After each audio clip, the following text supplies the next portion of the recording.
Good afternoon and welcome to the Evolv Technology third quarter earnings results conference call. All participants are in a listen-only mode. Later, we will conduct a question-and-answer session, and instructions will follow at that time. As a reminder, this conference call is being recorded. I would now like to introduce your host for today's call, Brian Norris, Senior Vice President of Finance and Investor Relations for Evolv Technology. Please go ahead, sir. Thank you, Megan, and good afternoon. Welcome to today's call. I'm joined by John Kedzierski, our President and CEO, and Chris Kutzer, our CFO. Earlier today, after market close, we issued a press release detailing our third quarter 2025 results and full-year outlook. The release is filed with the SEC and available on the Investor Relations section of our website, where you will also find a supplementary slide highlighting the benefits of our transition to our direct distribution model, which we'll reference during the call. During today's call, we will make forward-looking statements within the meaning of the safe harbor provisions of the Private Securities Litigation Reform Act of 1995. These statements relate to our current expectations and views of future events, including, but not limited to, statements regarding our future operations, growth and financial results, our potential for growth and ability to gain new customers, demand for our products and offerings, and our ability to meet our business outlook. All forward-looking statements are subject to material risks, uncertainties, and assumptions, some of which are beyond our control. Actual events or financial results may differ materially from these forward-looking statements because of a number of risks and uncertainties, including, without limitation, the risk factors set forth under the caption Risk Factors in our annual report on Form 10-K for the year ended December 31, 2024, filed with the SEC on April 28, 2025, and our quarterly report on Form 10-Q for the 3 months ended September 30, 2025, filed with the SEC earlier today. The forward-looking statements made today represent our views as of November 13, 2025. Although we believe the expectations reflected in these statements are reasonable, we cannot guarantee that future results, performance, or the events and circumstances reflected therein will be achieved or will occur. Except as may be required by applicable law, we disclaim any obligation to update them to reflect future events or circumstances. Our commentary today will also include non-GAAP financial measures, which we believe provide additional insights for investors. These measures should not be considered in isolation from or as a substitute for financial information prepared in accordance with GAAP. These measures include adjusted gross profit, adjusted gross margin, adjusted operating expenses, adjusted operating income, adjusted EBITDA, and adjusted EBITDA margin, adjusted earnings, and adjusted earnings per diluted share. Reconciliations between these non-GAAP measures and the most directly comparable GAAP measures can be found in our press release issued today. Please note that our definition of these measures may differ from similarly titled metrics presented by other companies.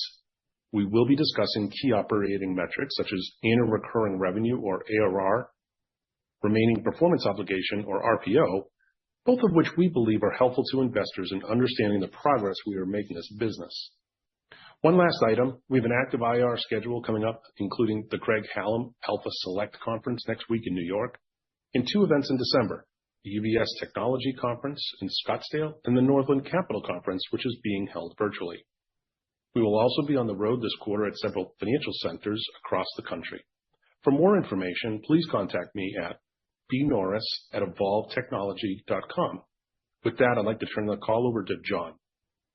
Thank you, Brian, and thanks to everyone for joining us today. Our results throughout the year demonstrate meaningful progress toward greater consistency and stability across the organization. We're moving closer to our goal of building a scalable, high-growth business with predictable performance. Our focus remains on disciplined execution and an unwavering commitment to our customers' success. Our Q3 results reflect the latest steps on that journey. Revenue was $42.9 million, up 57% year over year, driven by strong new customer acquisition and expanded deployments within existing customers, as well as higher one-time product revenue associated with certain customer wins, including the largest customer contract in the company's history. We have also benefited from the completion of certain short-term subscription contracts, including the premier international soccer tournament we supported over the summer. Chris will get into more detail on revenue in a few minutes. Our overall visibility continued to strengthen. with Q3 marking the strongest booked-to-deployed unit ratio in the company's history. Thanks to the changes we have been sharing with investors in our go-to-market model, we expect 2026 to be an inflection point where Evolv's ARR growth will outpace revenue growth.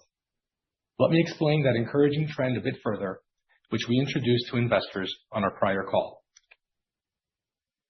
While we are delighted with 57% year-over-year revenue growth, it is important to note that our deployed unit count grew by about 30% year-over-year, which we believe provides a more normalized view of the fundamentals of the business. The gap between revenue growth and unit growth is primarily based on two factors. First, it reflects the trailing impact of our legacy distribution fulfillment model, which results in a higher proportion of the total contract value taken in the immediate period, lower ARR, and lower total contract revenue as compared to direct purchase fulfillment. The second factor driving the delta between revenue growth and unit growth is a higher proportion of purchase versus subscription sales, or our mix. Specifically, units purchased by our customers represented 57% of unit activity in Q3 compared to 41% in the year-ago period. By transitioning away from our legacy distribution model, we now capture 100% of the average revenue per unit, or ARPU. This shift increases recurring revenue over the 4-year subscription term and delivers back to Evolv a higher level of cash per unit. To illustrate the differences between distribution and direct fulfillment, we've created a chart and posted it on our investor relations website. While we have largely completed the move away from the distribution fulfillment model, and we have also repriced our solutions effective July 1 to emphasize software and ARR, it will take some time for our revenue recognition to match our new pricing. As a result, in Q3, we saw higher one-time product revenue related to the prior distribution model and associated revenue recognition treatment. Over time, our revenue recognition will more closely match our pricing, and the majority of our ARPU will be in ARR instead of one-time product revenue. In summary, the trailing effects of distribution fulfillment and a higher proportion of purchase units drove revenue to outpace unit and ARR growth, and why we believe 30% is a more meaningful measure of year-over-year growth. We finished the quarter with annual recurring revenue, or ARR, at $117.2 million, reflecting growth of 25% year-over-year. While our ARR growth trailed revenue growth in Q3, we expect this ratio to begin to flip in 2026 with faster ARR growth relative to total revenue growth, as I mentioned. We reported our 4th consecutive quarter of positive adjusted EBITDA, with adjusted EBITDA margins of 12% in Q3. We welcomed over 60 new customers in Q3 and are raising our year-end estimate for active subscriptions to between 8,000 and 8,100. This continues to represent a very small slice of the hundreds of thousands of entrances that advanced weapons detection can help protect. We continue to see a strong trend of customers proactively upgrading to our Gen 2 Express platform. These upgrades typically reset the subscription term with fresh 4-year commitments.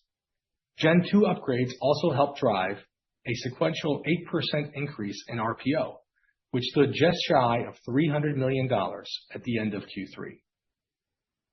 Expedite, our new autonomous AI-powered bag screening solution, continued to gain strong traction since its Q4 2024 launch. In Q3 alone, we added 12 new customers, primarily in schools, where we are beginning to see one-for-one deployments of Expedite and Express to help streamline security by lowering alarm rates and enhancing the student experience. We believe the combination of Express plus Expedite provides an exceptional security experience in terms of threat detection capabilities and false alarm rates. Based on early deployment data across education customers, Evolv Expedite has shown an alert rate of approximately 2%, demonstrating strong promise in balancing detection with the goal of keeping false alarm rates low. Beyond the numbers, we are making a real difference in the communities we serve Every day, we screen on average more than 3 million people. And since the launch of Evolv Express, we have screened over 3 billion visitors. Evolv Expedite, introduced just a few quarters ago, has already been used to screen more than 1 million bags. On average, our technology helps customers detect and tag 500 firearms daily. What does that look like in real life? In August, at a high school in Nashville, our system identified and helped intercept a loaded handgun at the door. In October, Evolv Express detected a loaded firearm in a student's backpack at a high school in Georgia. And just 2 weeks ago, our solution identified a concealed firearm during morning arrival at a high school in Atlanta. These 3 examples provide a small glimpse into the impact we are having on education. In the third quarter, we added over a dozen new school districts across the U.S. These included 2 new districts in New Jersey, 2 in Michigan, 2 in California, and 1 each in Wisconsin, Tennessee, South Carolina, Nevada, Montana, Louisiana, Iowa, and Connecticut. In healthcare, we are driving meaningful change by helping hospitals elevate safety standards while minimizing the impact on patient and visitor experience. Our solutions are enabling smoother and faster entry while enhancing threat detection at critical access points. With growing demand across the sector, we are now screening hundreds of thousands of visitors daily in medical facilities nationwide. A few recent wins in this market include WellSpan Health, UC Davis Health, and Seattle Children's Hospital. Shifting to sports and live entertainment, we expanded our presence in professional hockey with the Buffalo Sabres, who entered a multi-year subscription agreement to deploy 9 Evolv Express Gen 2 systems at T-Bank Center. This deployment is part of a broader 2025 arena upgrade initiative aimed at improving ingress and egress for fans. In collegiate athletics, the University of North Carolina at Chapel Hill is deploying Evolv Express to enhance safety and streamline entry at its athletic venues. In the world of professional football, Bank of America Stadium, home to the Carolina Panthers and Charlotte Football Club, recently completed a long-term renewal, upgrading to Gen 2 of Evolv Express. The venue now operates 19 systems and has added Evolv Expedite for enhanced bag screening and faster guest entry. Staying in professional football, our technology is now being deployed at nearly a dozen practice and training facilities league-wide. This initiative includes both Evolv Express and Evolv Expedite. We believe this is a strong endorsement of our ability to deliver a superior security experience for a variety of entry flows, covering fans, staff members, players, media, and VIP guests. These wins reinforce our ability to penetrate diverse markets and deliver trusted solutions that drive long-term growth. We welcome all our newest customers and take sacred the trust they have placed in us. We look forward to the challenge of earning their business every day. Shifting into business operations, we're excited to announce a new strategic partnership with Plexus, a collaboration that expands production capacity, global reach, and operational resiliency. Plexus is a global leader in design, manufacturing, and supply chain services that brings the infrastructure and expertise to support the next phase of our growth. With 26 facilities and more than 20,000 team members worldwide, they'll help deliver our technology to the places people gather every day. I want to shift gears for a moment and share some exciting developments on the product development front. I'm pleased to share that we recently released the latest versions of our software, Evolv Express 9.0, Evolv Expedite 1.2, and My Evolv Portal and Evolv Insights 6.0. These updates reflect our ongoing commitment to improving performance and user experience for our customers, now numbering over 1,000 globally. With this release, we've introduced several enhancements aimed at supporting security teams in their day-to-day operations. Among the highlights is a new integrated tablet interface, which brings together the workflows of Express and Expedite into a single, streamlined user interface. We also released the integration of Expedite into the My Evolv Portal, enabling customers to see operational data for walkthrough and now bag screening in a single location. With these enhancements, we have strengthened the bundled customer ownership experience for Express plus Expedite. We've also expanded alert tagging and added sensitivity tuning, giving our customers more control in how they manage their security operation. These improvements are the results of listening closely to our customers and continuing to push the boundaries of what's possible in safety and efficiency. Through our subscription model, we're able to deliver these software capabilities seamlessly via the cloud, enabling innovation to reach the field without disruption. With each release, we aim to raise the bar, not just for ourselves, but also for the entire industry. Before I hand things over to Chris, I want to take a moment to share a bit of context around our outlook. We're seeing strong momentum in the business. Our backlog continues to grow, and we've got a healthy pipeline. For those reasons, we are raising our 2025 outlook. We now expect to grow revenue by about 37 to 40% in 2025 compared to our previous guidance of 27 to 30% growth.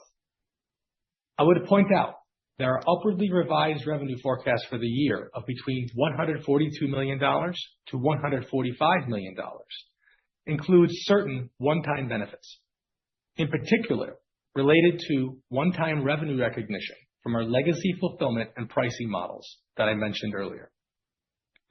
Excluding these short-term revenue items, we will be forecasting total revenue growth in 2025 of about 30% year over year.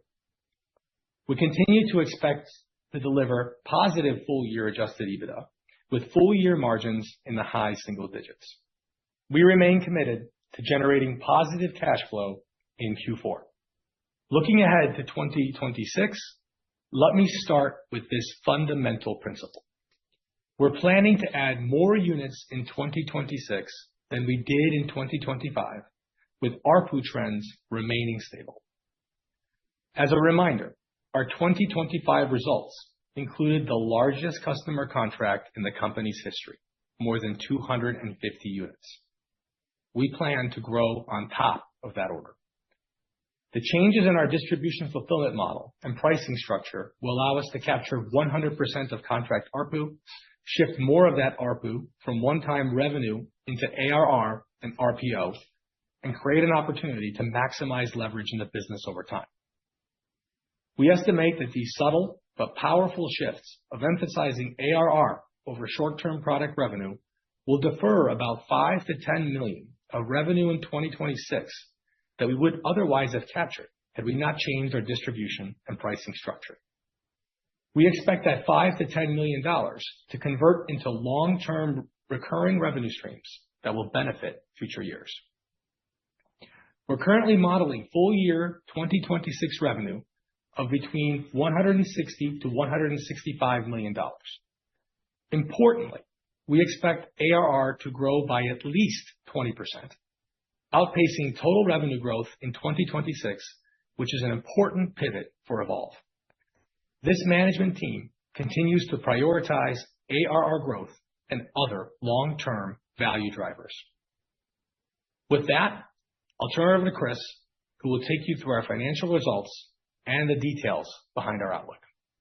Thanks, John. Good afternoon, everyone. I'm going to review our third quarter results in more detail and then walk through our updated guidance for the rest of the year, as well as context on our early thoughts for next year. As John mentioned, revenue was $42.9 million in Q3, an increase of 57% year over year. This was fueled by strong new customer growth and expanding deployments across our customer base.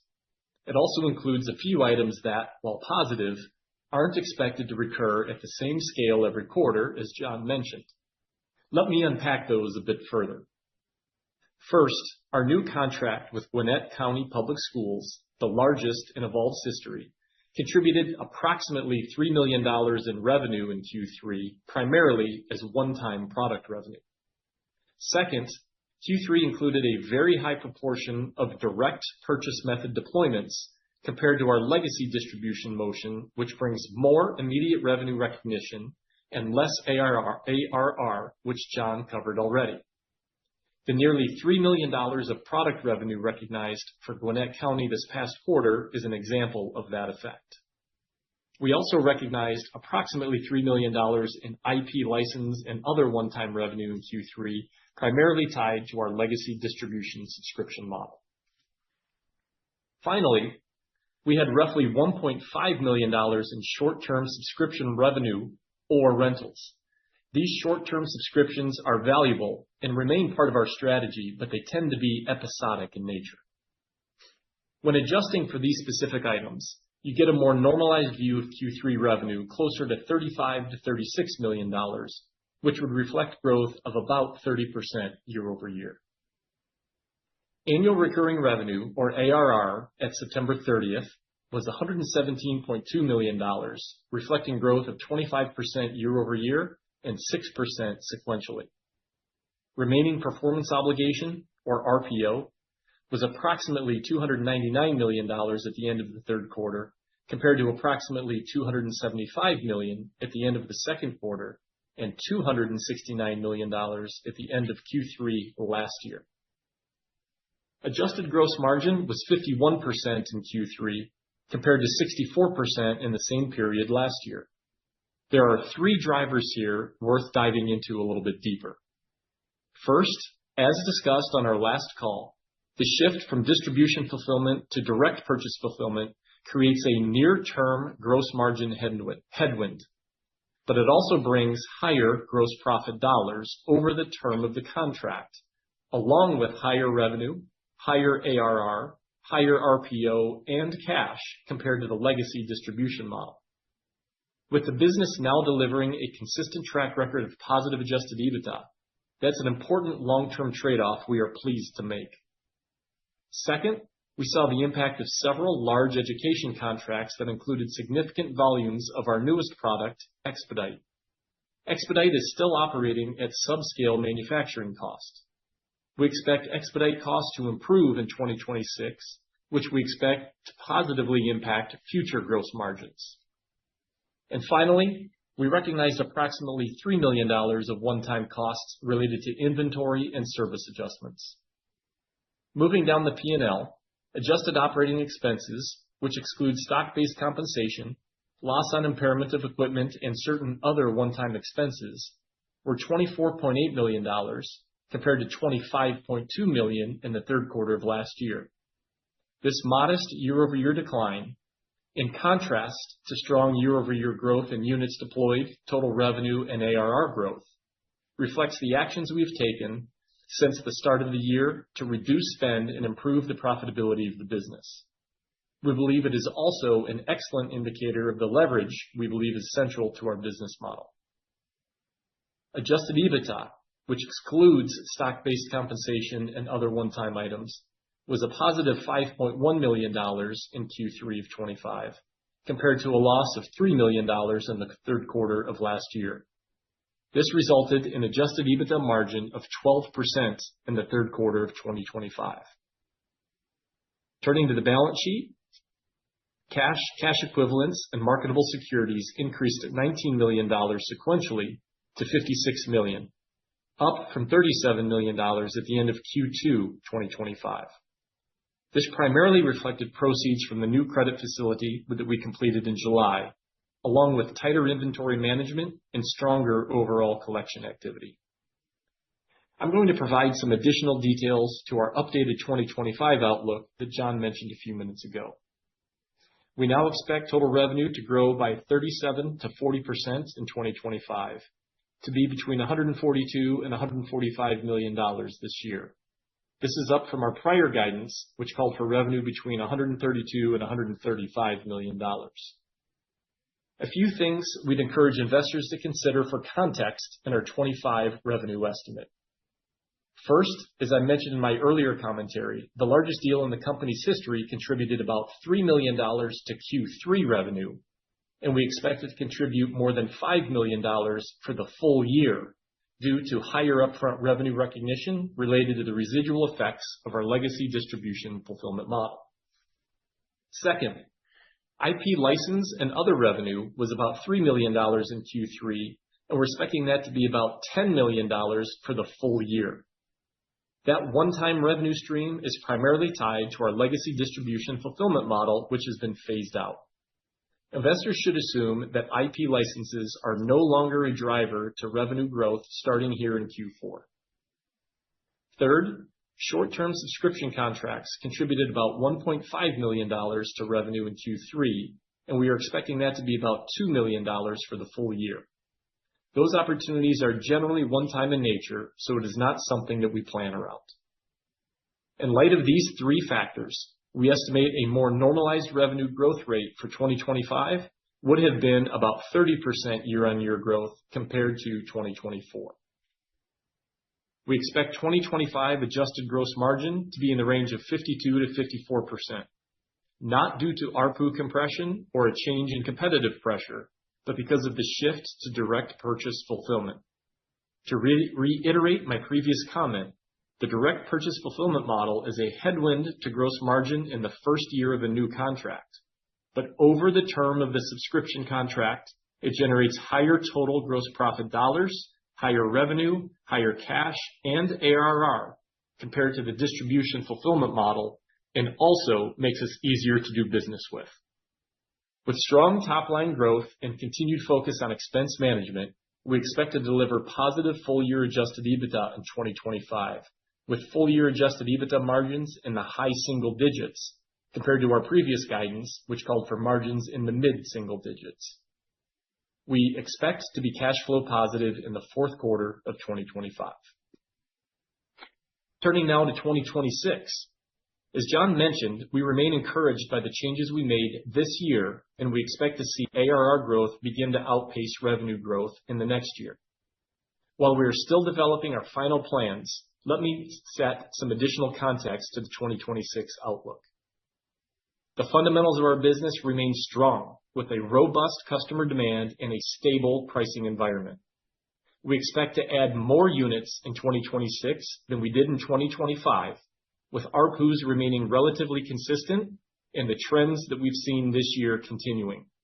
In other words, we expect continued unit growth and stable pricing.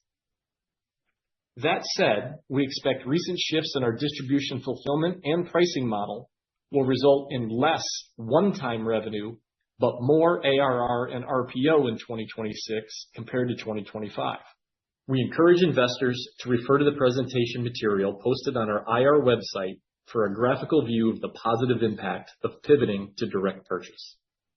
We also expect a higher percentage of new units in 2026 to be full subscription compared to 2025, which will also lower the 2026 growth rates, but drive faster ARR growth. We expect the changes we've made to our direct purchase pricing model, changes that maximize ARR by making the upfront hardware price lower, commensurate with reduction in our manufacturing costs, will push at least $5 to $10 million of revenue out of 2026 and into ARR and RPO. The higher ARR and associated recurring subscription value will also provide higher ARR rates when those contracts move to renewal discussions 4 years down the road. We believe all of these are smart changes for the business in the long term. We are currently modeling full-year revenues of about $160 to $165 million in 2026. And again, the important news here is that we expect to add more units in 2026 than we did in 2025, with ARPU trends remaining stable and ARR growing at a faster rate than total revenue. Specifically, we expect ARR to grow by at least 20% year over year. And to reiterate John's earlier comment, we believe 2026 will be an inflection point for the company as ARR begins to outpace revenue growth. While we haven't finalized our investment plans, we are committed to growing revenues faster than total expenses in 2026, and therefore are currently modeling modest expansion of adjusted EBITDA margins. We will share more thoughts on how we're thinking about 2026 during our Q4 call in March, and in the meantime, we're focused on finishing a strong 2025. Before we open the call for Q&A, let me turn the call back over to John for a few closing remarks. Thanks, Chris. We continue to be driven by our mission to make the world a safer place to live, learn, work, and play. while building a leading IoT SaaS security business. We believe security is a necessity, not a luxury. We remain highly confident in our market position.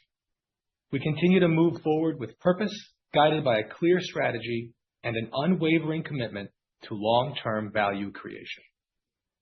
We've been intentional and transparent about the adjustments we're making, whether refining our go-to-market and pricing model to maximize ARR and recurring revenue, forging new partnerships to enhance cost efficiency and reduce COGS, or evolving our organizational structure to ensure we optimize every investment across the business. Each of these steps underscores our focus on building a scalable, high-growth business with predictable performance. Our strong Q3 results and the momentum we see across the organization reflect meaningful progress in all of these areas. While we're proud of these results, as I remind our team often, we will not be complacent. We are moving steadily toward our goal of creating a business that is both scalable and consistently high-performing. We deeply appreciate the partnership of both our customers and our investors in the continued confidence they place in us, and more importantly, in the mission we are pursuing. Thank you, John. At this time, we'd like to open the call up for Q&A. Again, we ask participants to limit themselves to one question and one follow-up. We will now begin Q&A. For today's session, we'll be utilizing the raise hand feature. If you'd like to ask a question, simply click on the raise hand button at the bottom of your screen. Once you've been called on, please unmute yourself and ask your question. Please limit to one question and one follow-up before jumping back in the queue. Thank you. We'll now pause a moment to assemble the queue. Our first question will come from Jeremy Hamblin with Craig-Hallum. Please unmute your line and ask your question.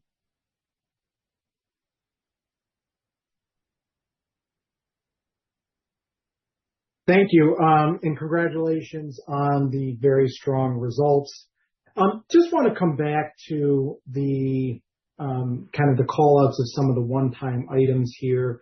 Understand certainly for the short-term contracts, the $1.5 million of why you would exclude that, and understand kind of the front revenue recognition of some of those deals that are going through distributor. But in terms of thinking about, the build overall, you do have, the largest increase you've seen in recurring revenues, as well as the largest increase you've had in RPO in a quarter.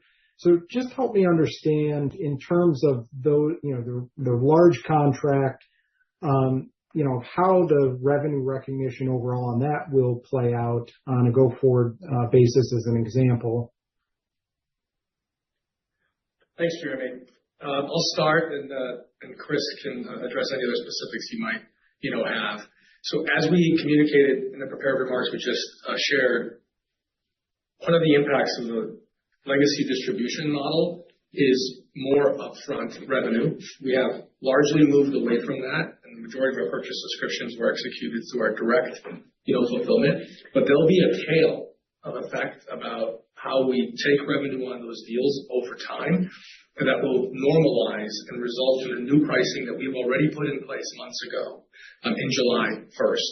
As Chris mentioned, we'll ultimately recognize about $5 million of that order. It's a very significant proportion of the total order that we'll take in the first 2 quarters of a 48-month deal. Again, we expect that to adjust to the overall longer 48-month revenue recognition as we get into 2026. Jeremy, just a bit more context to that. This effect is only relevant for purchase subscription orders and doesn't have the effect for full subscription orders. And the effect is due to the hardware pricing that it's part of the mix of the contract that we do in a purchase subscription order. So for about half of our business, this is the effect. And the impact, as John was talking about, ties back to, GAAP accounting, ASC 606, that requires us to take that amount of upfront revenue in the way that's reflected in our remarks. So hopefully that gives you the perspective as to why it's happening and the proportion of our business that it happens to. Understood. That's helpful. Dovetails nicely, though, into, I wanted to ask about the new strategic contract manufacturer agreement you've entered into. In terms of how you expect that to change what your baseline cost is for, Gen 2 or, potentially Gen 3 machines on a go-forward basis. Can you give us a sense for whether or not you expect that to reduce the manufacturing cost for the Gen machines? I'm sorry, for the Express machines, and whether or not they're also going to be manufacturing expedite and what that might do for the ramp of that business as well. Thanks, Jeremy. We're pleased and looking forward to the partnership with Plexus. We just executed that agreement. We're focused on onboarding them and get them to start manufacturing our product, which we'll be focused on through the first half of 2026. Over time, we look forward to the larger scale and the potential of cost synergies that will come and the ability to be able to leverage their entire footprint. You should expect our full portfolio to eventually be available at Plexus as well. As you would expect, we're doing it thoughtfully and carefully. Understood. And then just one more quick one before I hop out of the queue. In terms of the expedite bag scanner product, what is the rough attachment rate that you're getting with that on sales of Express machines? And how does that vary? Are you getting more success with that, let's say, in the education vertical or in the stadium vertical versus a couple of your other verticals? We're very pleased with the progress of expedite. As we had shared in the prior quarter, a very significant portion of that large education order was expedite. In Q3, we had 12 new additions of expedite customers. To answer your question directly, 11 of those also acquired Express. And that's a trend that we're really excited about. We have seen deployments across education, sports, entertainment, and healthcare. Thanks so much for taking my questions. Best wishes. Thanks, Jeremy. Our next question will come from Eric Martinuzzi. Your line is open. Please ask your question.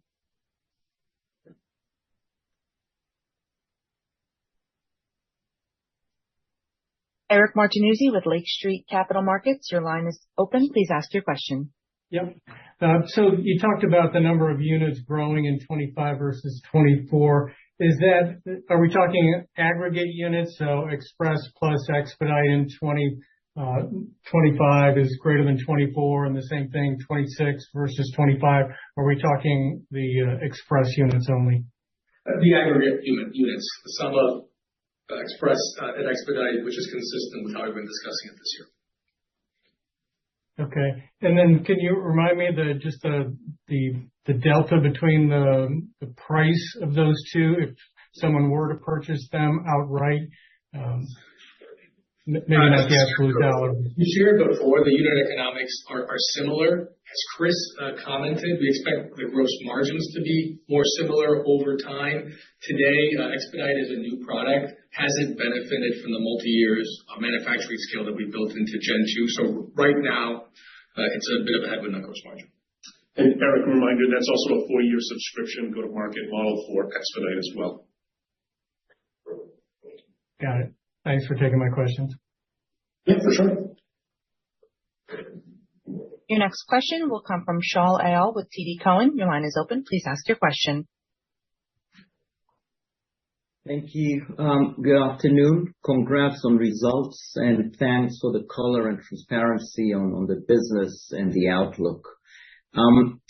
As you guys shift away from distribution to direct fulfillment model, just curious, what was the reaction of some of those channel partners involved?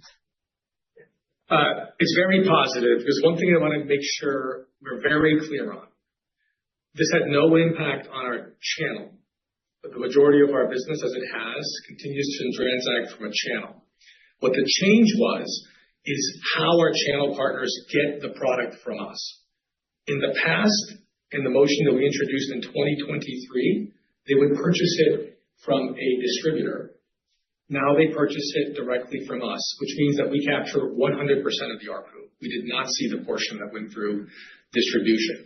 So for a direct channel partner reaction, we have simplified their buying process. They used to have to buy one solution to an end user by issuing two orders, one to our distributor contract manufacturer for the hardware and one to us for the subscription. So their process to do business with us is much simpler. Got it. Thank you. This is great. I appreciate it. And maybe the biggest contract that you've discussed, those 250 units, we're becoming greedy here. How many of these contracts are currently in the pipeline? I know they don't come too often, but I think we're beginning to see where the business is heading as we start to think about 26 and maybe even 27 down the road. Just curious, how many of those, call it, triple digit transactions are out there? Well, we haven't provided specific, outlooks or details on our pipeline. But what I'll reiterate is that in the preliminary 26 guidance we just provided, we're planning to grow units over this year, which included that 250 unit order. Thank you so much. Good luck. Great. Thanks, Sheldon. Thank you. As a reminder, if you would like to ask a question, please use the raise hand feature at the bottom of your screen. Your next question will come from Michael Lattimore with Northland Capital Markets. Your line is open. Please ask your question. Hey, hi. This is Aditya on behalf of Mike Lattimore. Could you tell me what percentage of your bookings came from existing customers? Yeah, for sure. This is Brian. It was well over 50%. A bit of that was slightly skewed in that one of the largest orders in the company's history was actually an order that started very briefly in Q2. So if I exclude that, it would be right around 50% on the quarter. It was higher because of that. So we're certainly seeing very significant expansions from existing customers to both Express and now Expedite as well. Got it. And could you give some color among the new verticals? Are there any promising ones such as the warehouse or office? Yeah, our vertical mix overall has stayed consistent. As we've shared in the past, sports and entertainment, education, and healthcare are our largest verticals. In Q2, we discussed a large Fortune 500 distribution customer that entered the fold, and we're thrilled for the potential in that area. And we're focused on growing our vertical presence everywhere. And we like the diversity in the mix that we have, but we see opportunities to continue to expand. All right. Got it. Thank you. That was your last question. I'd now like to turn the call over to John for closing remarks. Actually, Brian, I'm just going to close it out by, again, thanking everybody for joining us today. Again, we have a very active IR program here in the quarter, 3 conferences, multiple other visits to financial centers across the country. Look forward to meeting as many folks as we can in the outreach period. Thanks so much and have a wonderful Thanksgiving. Thank you for joining. This concludes today's call. You may now disconnect.